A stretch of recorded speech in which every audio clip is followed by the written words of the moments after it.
এক একটা প্রবাসীর কান্না এটা অনেক মারাত্মক কান্না। যেই মানুষটা দেশে থাকতে নিজের খানাটা পর্যন্ত উঠাই খাইতে চাইতো না, নিজের কাপড়টা নিজে ধৌত করে না, ওই মানুষটা প্রবাসে চলে যাওয়ার পরে নিজের রান্না নিজেই করে, নিজের কাপড়টা নিজেই ধোয়, 12 ঘন্টা 13 ঘন্টা 14 ঘন্টা ডিউটি করে আবার নিজের কাম নিজেই করে।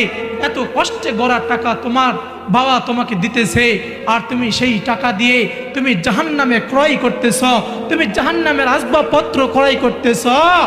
গভীর রাতে তুমি আল্লাহর সঙ্গে নাফরমানি করতেছ।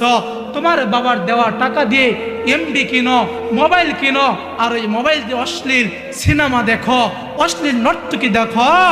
মনে রাখো বান্দা, তুমি মরবা। যুবক, তুমি মরবা। তুমি মরলে তোমাকে টাকার হিসাব দিতে হবে, তোমার বাবার কষ্টের টাকার হিসাব তোমাকে দিতেই হবে। এক একটা প্রবাসীর কান্না বড্ড ভয়ানক কান্না। এক একটা প্রবাসী বড় কষ্ট করে টাকা রোজগার করে। এই জন্য যুবকদেরকে বলবো, যুবক ভাই, তোমার বাবার কষ্টের টাকা তুমি নষ্ট করো না। আসো, রবের দিকে ফিরে আসো, ফিরে আসো। অতীতে যা করছো ভুলে যাও, অতীতে যা করছো ভুলে যাও। আজ থেকে নিয়ত করো, হুজুর আর কোনোদিন অপরাধ করব না, আর কোনোদিন গুনাহ করব না।